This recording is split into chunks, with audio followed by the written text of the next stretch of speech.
बांग्लादेश ए आ रही है, श्रीलंका ए आ रही है, अंडर-19 के टूर हैं, पाकिस्तान की टेस्ट सीरीज़ है, यहाँ पर इंग्लैंड आ रही है, बांग्लादेश आ रही है, फिर आप ऑस्ट्रेलिया जा रहे हैं, और मुझे कोई 30 से ज़्यादा नाम गिनने में नहीं आ रहे खिलाड़ियों के कि वही 30 सारी जगह खेलेंगे, जिनमें से अब मोस्टली अनफिट हैं, और जो फिट भी है वो 100% नहीं है।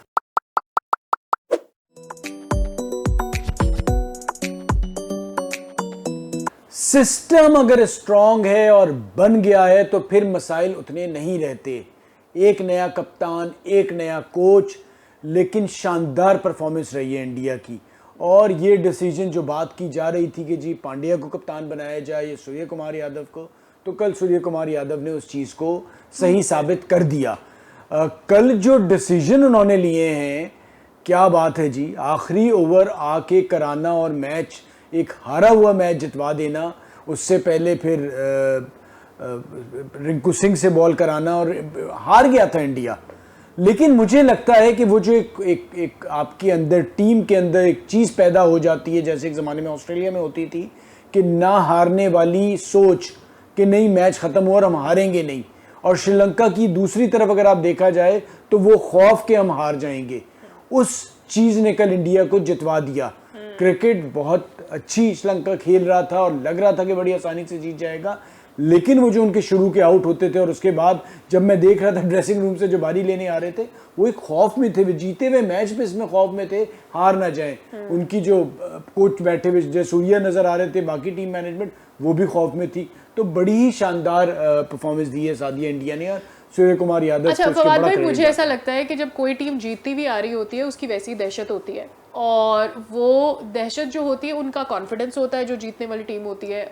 फिर जब आपका सिस्टम स्ट्रांग होता है, जो आपने पॉइंट आउट किया, उससे प्लेयर्स को कॉन्फिडेंस मिलता है। और जब प्लेयर कॉन्फिडेंट होता है या कप्तान कॉन्फिडेंट होता है, तो वो एक्सपेरिमेंट करने से नहीं डरता। जब लास्ट मोमेंट पर या क्रूशियल स्टेज पे भी कोई ऐसी टीम जो हार रही होती है उसके बाद एक्सपेरिमेंटेशन कर रही होती है, that puts the other team into back foot.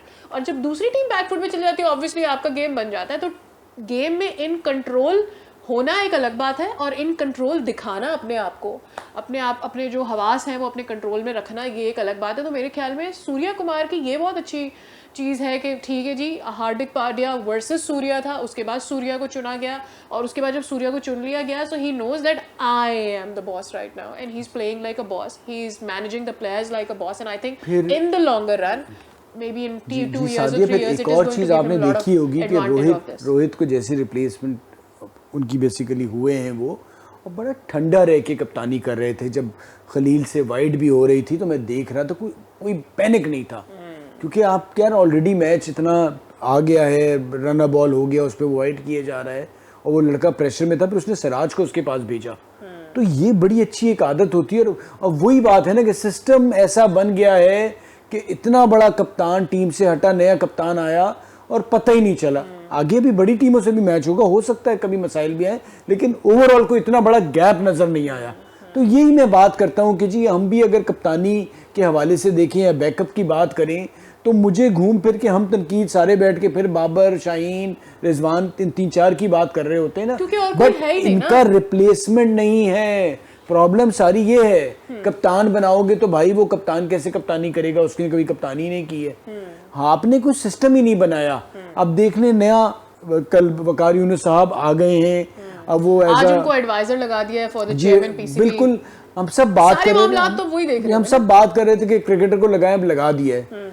अब भाई देखना सारा ये है कि हम वही काम कर रहे हैं कि बिल्डिंग का स्ट्रक्चर गल रहा है, सड़ रहा है, फारिग हो रहा है, हर ऊपर पेंट किए जा रहे हैं। भाई स्ट्रक्चर, डोमेस्टिक जो क्रिकेट है उसके ऊपर कोई बात नहीं कर रहा कि आपका जो बेस, जो आपका बेंच है वो कैसे बनेगा और स्ट्रांग होगा। अब देखना ये मेरे ख्याल, अच्छा देखिए होता पता है क्या है, एक इंसान आता है, अब जैसे पहले सब चीज़ें वहाब रियाज के हाथ में दे दी थी, सारी चीज़ें वो हैंडल कर रहे थे, सिलेक्शन और बहुत सारी चीज़ें उन्होंने आगे से अपनी टीम चुनी कि जी डोमेस्टिक पे कौन देख रहा होगा, छोटे क्लब लेवल पे क्या सारी चीज़ें, ये सारी वो कर रहे थे। All of a sudden Wahab Riaz को बिल्कुल ही हटा दिया, मोहम्मद हफीज़ साहब को बिल्कुल ही हटा दिया गया, और अब वकार यूनुस का नाम आया है। मसला सारा ये है कि 4 बंदे तनकीद करते हैं, बंदे हटा दिए जाते हैं, नया बंदा ले आते हैं। अब सारी चीज़ें वकार यूनुस के एंड पर आप देख लें, डोमेस्टिक, इंटरनेशनल क्रिकेट, छोटे लेवल्स, एवरीथिंग, वो सब कुछ देख रहे होंगे। मामला ये, मुझे ऐसा लगता है कि पीसीबी चेयरमैन जो है ना वो बड़ी जिम्मा नहीं हो सकते। और अब ऐसा लग रहा है, मुझे बजाती तौर पे ऐसा लग रहा है कि किसी ना किसी तरीके से पीसीबी ने एक स्केप गोट ढूंढ ली है कि कुछ भी गलत होगा तो आपने किसके ऊपर इल्ज़ाम धरना है कि जी वकार यूनुस है। I don't know how wise it is for Waqar Younis to take PCB की you know as an adviser management लेना अभी इस सारे माहौल में, लेकिन आपको एक सिस्टम क्रिएट करना होगा। एक बंदे को तब्दील करने से नीचे सारी चीज़ें चेंज नहीं हो पाएंगी। आप ऊपर जिसको भी बिठा दें, जब तक अपनी बुनियादें ठीक नहीं करेंगे आपकी बिल्डिंग कैसे खड़ी रहेगी। अब मुझे ऐसा लग रहा है मोहसिन नकवी साहब चूँकि वजारत दाखिला भी देख रहे हैं, बजाते खुद मिनिस्ट्री इतनी बड़ी है, he doesn't has time to look what PCB is doing. और उनके नीचे आप वकार यूनुस साहब को ले तो आए हैं, लेकिन वकार यूनुस साहब अपने नीचे अब उनको एक स्ट्रक्चर क्रिएट करने में टाइम लगेगा। टाइम नहीं है और टाइम आपके पास नहीं है, हाई टाइम आपकी नहीं कश्ती है। डूब रही है। आपकी पाकिस्तान बांग्लादेश ए आ रही है, श्रीलंका ए आ रही है, अंडर-19 के टूर हैं, पाकिस्तान की टेस्ट सीरीज़ है, यहाँ पर इंग्लैंड आ रही है, बांग्लादेश आ रही है, फिर आप ऑस्ट्रेलिया जा रहे हैं। और मुझे कोई 30 से ज़्यादा नाम गिनने में नहीं आ रहे खिलाड़ियों के कि वही 30 सारी जगह खेलेंगे, जिनमें से अब मोस्टली अनफिट हैं और जो फिट भी है वो 100% नहीं है। आपको बहुत जल्दी लड़के ढूंढने पड़ेंगे, स्पेशली फास्ट बॉलर्स ढूंढने पड़ेंगे, स्पिनर्स ढूंढने पड़ेंगे। आपके यहाँ बॉलिंग जिसपे हमारा गुरूर था वो नहीं है। कुछ पता चल सका है कि वकार यूनुस को कितने अरसे के लिए लाए हैं, उनके नीचे कितनी टीम्स होंगी, डोमेस्टिक किस तरह से वो क्रिएट कर रहे होंगे, मतलब सारी चीज़ें कुछ है, कुछ चीज़ें ट्रांसपेरेंट आपको नजर आती हैं। आपको कभी भी पीसीबी के लिए चीज़ें ट्रांसपेरेंट नहीं नजर आती, ब्लैक एंड व्हाइट में नजर नहीं आती है, इब्हाम होते हैं, कंफ्यूजन होती है। हमेशा से ये होता आया है कि आप किसी का भी नाम सुनते कि जी इनको इन पोजीशन पे लगा दिया है। अब मसला सारा ये है कि इससे पहले वहाब भी लगे थे और लोग भी लगते गए हैं, लगे और फिर उसके बाद हट गए, फिर हफीज साहब भी आए थे एक ज़माने में। तो भाई जो लग रहा है उसको उसका काम पता होना चाहिए किस लिए लग रहा है, और सामने वाले लोगों को भी बताएं कि कितने साल के लिए क्या करेंगे, क्या होगा, और उनका जवाबदेह क्या होंगे अगर क्या गलती करते हैं, क्या सही करते हैं। होता ये कि फिर टीम अच्छा नहीं करती, घूम फिर के आप बंदे को निकाल देते हैं। नज़र तो यही आता है कि जो ऊपर बैठे हुए हैं उनको एक बंदा चाहिए होता है कि जब कुछ बुरा हो आप उसको नाम लगा, तो मतलब आप उसको देख ऐसे स्केपगोट, आप उसको बल्ली का बकरा बेसिकली। और क्रिकेटर उसके लिए तैयार रहता है, नौकरी के लिए भी तैयार रहता है, फिर आखिर में उसको जब उसके साथ ये कुछ होता है तो देखिए वकार यूनुस के पास अपॉर्चुनिटीज कम नहीं है। वो एज अ कमेंटेटर, कोच और सो ऑन, मेंटोर, काउंसलर, 10 चीज़ों के लिए वो अपना काम करे। उनका अपना एक स्टारडम रहा है, वो जाने माने जाते हैं। तो उनको ऐसा नहीं है कि कल को पीसीबी को लगेगा तो उनको कोई नुकसान होगा। उनकी अपनी एक रेपुटेशन है मार्केट में, वो मसला नहीं है।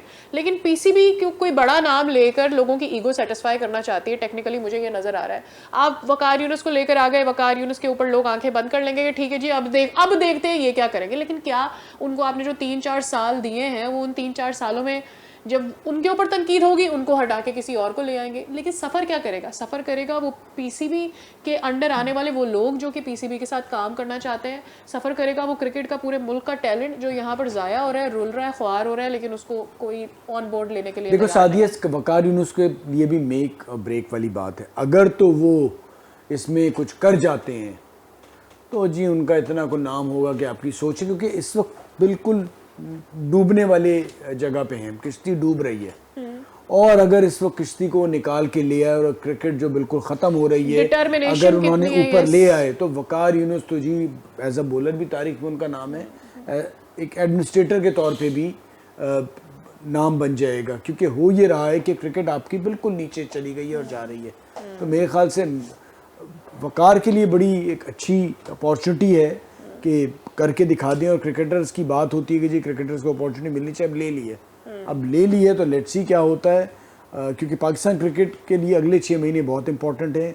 अब आप यहाँ से नीचे ही जा रहे हैं, नीचे ही जाएंगे अगर आपका बेंच स्टॉक नहीं है और कम टाइम में आपने बहुत सारे प्लेयर्स प्रोड्यूस करने या लेके आने। तो उसके लिए क्या स्ट्रैटेजी बनाते हैं वो आने वाले दिनों में पता चल जाएगी। बात है।